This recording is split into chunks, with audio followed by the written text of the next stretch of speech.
Halo guys, masih bersama aku Bang Fat. Gimana kabarnya? Baik, sehat, aman, lancar, amin.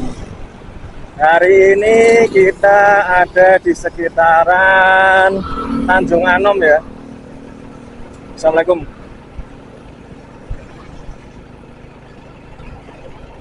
Cuacanya cukup cerah dan untuk lalu lintas ya karena ini hari kerja rame sih dari tadi kalau aku lihat-lihat.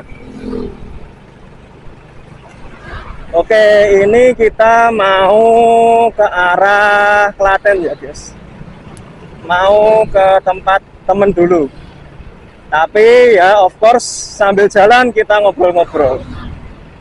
Nah ini aku sekarang mau ngobrolin tentang satu film ya yang lagi viral. Dan tentunya ini adalah filmnya Emak-emak dan Ukti-ukti. Ya, nggak lain, nggak bukan adalah Ipar Adalah Maut. Nah, sebenarnya untuk film ini itu memang baru tayang di bioskop itu sekitar minggu lalu ya, kalau nggak salah.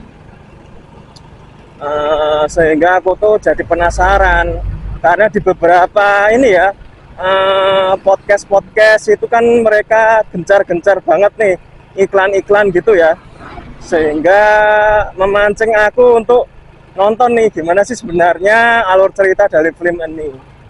Nah sebenarnya ini nanti aku nggak bakal spoiler ya guys, cuma garis besarnya saja dari film ini aku coba sampaikan di video ini ya. Nah sebenarnya untuk alurnya sendiri tentunya sudah pada tahu ya, karena ini berkaitan dengan permasalahan rumah tangga, perselingkuhan dan sebagainya, yang diawali dari pertemuan antara Anissa dan Aris ya, di mana Anissa ini adalah mahasiswa di suatu perguruan tinggi dan Aris ini sebagai dosen sosiologi di suatu universitas gitu ya. Dan di mana lama-kelamaan tumbuh benih-benih cinta di hati mereka dan mereka melakukan pernikahan gitu. Nah,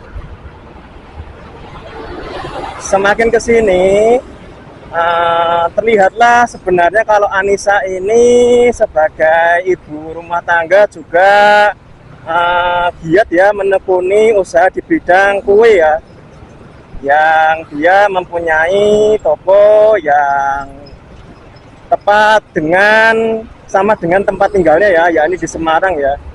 Nah, di sini ada satu tambahan aktor lagi, yakni adiknya yang namanya Rani, adiknya Anissa itu ingin bersekolah atau kuliah di Semarang juga. Nah, di mana ibunya dari Anissa dan Rani ini tidak mengizinkan Rani untuk tinggal di sendirian di kos gitu loh. Sehingga ya dengan ini ya baik hati si kakaknya Anissa ini diharapkan bisalah adiknya si Rani ini untuk ya numpang di rumahnya saja daripada di kosan sendirian gitu ya.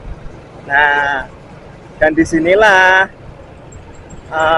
si Nisa ini minta izin ke suaminya apakah dibolehkan atau tidak, dan ternyata dibolehkan, yang menjadi awal dari bencana rumah tangga mereka berdua ini guys. Ya tentunya saja sebenarnya di awal-awal ya seperti cerita mainstream biasa lah ya, mereka masih bisa membina hubungan keduanya dengan ini ya saling berpegang teguh sama prinsipnya, bahwasanya kalau yang namanya sudah suami istri ya udah orang namanya ini ya saling mencintai ya, hidup sehidup semati, setia selamanya gitu ya. Tapi ya lama kelamaan namanya ada lawan jenis di dalam satu rumah, selain daripada suami istri itu ya timbullah benih-benih cinta di antara si Aris dan si Rani ini. Nah, apalagi ditambah ketika si Nisa ini ingin mengekspansi bisnisnya ke Yogyakarta. Nah, sehingga harus bolak-balik ke Yogyakarta untuk mengurusi bisnis kuenya ini ya, karena kan memang buka cabang baru di Jogja gitu ya. Nah, di sini scene yang paling ini ya mungkin diingat orang-orang itu adalah ketika kakaknya Anissa ini menitipkan si suaminya Aris ini pada adiknya si Rani. Dek, tolong layani masmu ya selama mbakmu ini pergi. Anjir, itu parah sih. Itu ya gimana ya, sebagai orang normal pun ini kita bisa memprediksi bahwasanya ini akan jadi suatu penyelewengan lah, kok malah bener-bener ini ya, bener-bener dikasih dibukakan jalan gitu loh. Nah, sehingga ya orang namanya ini ya hidup berdampingan saja, masih ada suami istri sama orang lain di dalam satu rumah aja, masih bisa kemungkinan ada kesempatan untuk selingkuh. Apalagi ini ditinggal, ya udah makin enak aja ya. Orang selama pada waktu ada si Anisanya di rumah aja, si Aris sama Rani ini aja sempat ke hotel atau apartemen gitu kok untuk melakukan perselingkuhannya gitu ya. Sampai akhirnya bergulirnya waktu, akhirnya ketahuan lah tindak perselingkuhan ya antara si Aris dan Rani ini ya. Yang namanya ini ya bangkai ditutupi lama-lama akan tercium juga. Waduh, asik ya. Nah, sehingga ya namanya perempuan kalau sudah diselingkuhi ya sudah langsung ngereok tuh, marah-marah nggak jelas itu. Tapi ya marahnya memang berdasar karena suaminya terbukti selingkuh ya, karena kan ini ya namanya apa ya, memang alur ceritanya ini memang seperti ini. Tapi emang di ini ya, di dunia nyata memang akan selalu ada ini guys, celah atau kesempatan bagi si istri untuk mengungkap bagaimana caranya supaya suami itu ini ya ketahuan selingkuh gitu loh.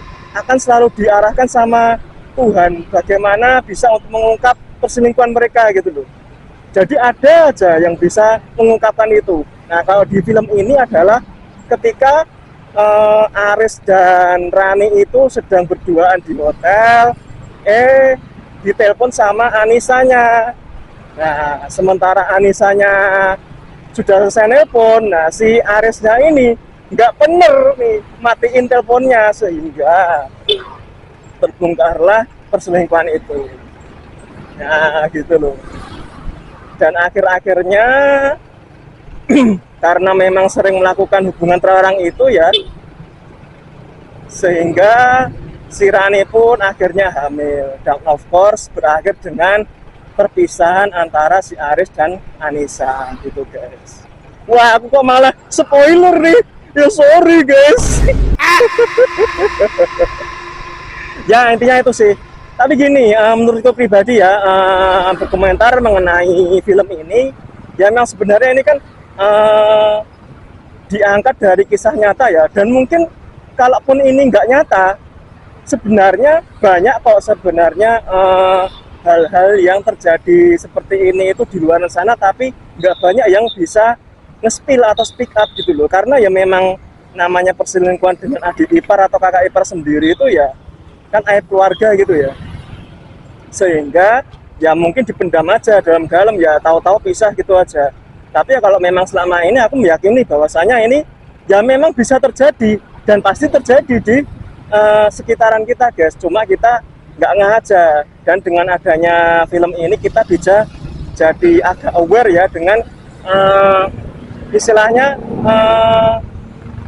orang-orang siapapun itu yang mendekati pasangan kita, baik itu ipar sendiri, saudara sendiri maupun orang lain gitu loh.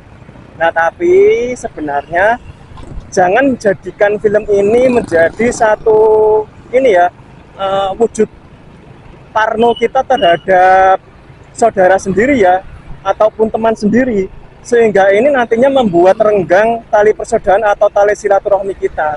Ya nggak apa-apa, istilahnya orang silaturahmi ke tempat kita atau mungkin berkunjung bertamu, nggak apa-apa, asalkan apa, kalaupun dia menginap pastikan itu tidak lebih dari 1 malam, ataupun kalau menginap ya sudah pastikan itu benar-benar terpisah antara suami istri dan tamu tersebut gitu loh, sehingga apa, nantinya tidak akan ada saling kecurigaan di antara satu dan ini ya, lain hal gitu loh. Sehingga ya kalau aku melihat si Anisanya ini kasihan banget, dan ini relate banget guys, ketika suami selingkuh atau pasangan apapun ya, aku nggak ngelihat ini ya gender ya, nggak ngelihat itu perempuan atau laki-laki, ketika seseorang itu jadi korban perselingkuhan ya semuanya akan sakit, akan menanggung sakitnya gitu loh. Sementara itu kan ini udah ada anak juga ya, ya of course kalau namanya perceraian itu kalau ini ya, udah ada anak ya anak jadi korbannya juga gitu loh. Kasihan kan ujung-ujungnya mereka malah nggak dapat tumbuh atau dewasa dengan orang tua yang lengkap gitu aja guys. Ya semoga aja kita dijauhkan dari ini ya, sifat-sifat yang mana perselingkuhan dan sebagainya, sehingga relationship kita dengan pasangan kita itu terjaga dengan baik til jannah guys, sampai maut memisahkan kita. Bukan ipar adalah maut, tapi pasangan sampai maut memisahkan kita.